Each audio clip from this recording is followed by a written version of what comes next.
చేస్తున్న పనులు. అటువంటి పెగకాని ఇబ్బంది పెట్టినా మీరు మాట్లాడకూడదు అని కూడా నేను తెలియజేస్తున్నాను.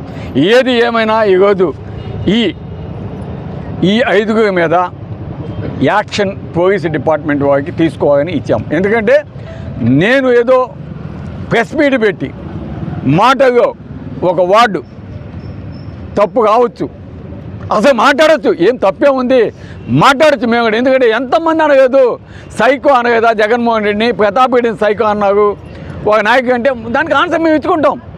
ఒక నాయకుడైతే ఒక డిప్యూటీ సీఎం అయితే నా కొడకగాగా వైసీపీ నా కొడకగాగా అని మాట్లాడు కదా డిప్యూటీ సీఎం అబ్బా.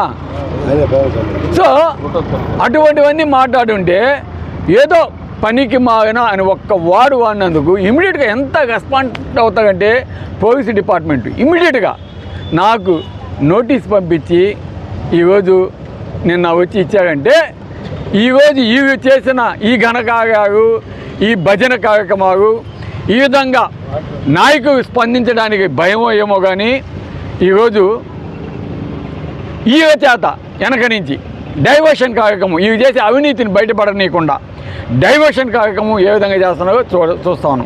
కాబట్టి ఇప్పటికన్నా డిఎస్పీ గారికి మేము చెప్పేది ఒకటే, డిఎస్పీ గారు ఇక మీద కేసు కట్టి వారికి నోటీసు ఇస్తాగా ఇవ్వగా నెంబర్ 1 కానీ మీరు ఒక 5-6 రోజులుగా కానీ ఇవ్వకపోతే తదుపరి కార్యక్రమం మాది కావగా ఉండదు.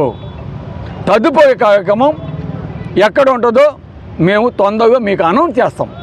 అది ఎస్పీ ఆఫీసా కలెక్టర్ ఆఫీసా ఎక్కడనేది ఎంతమందితో అనేది కూడా కరెక్ట్గా అనౌన్స్ చేసేసి మీరు కానీ కట్టకపోతే నెక్స్ట్ వీక్ అది ఎక్కడ అనౌన్స్మెంటు ఏ విధంగా ఉంటుంది అనేది కూడా తప్పకుండా అనౌన్స్మెంట్ చేసి మీకు ఎన్నో ఇస్తాం అని కూడా తెలియజేస్తాం. Thank you.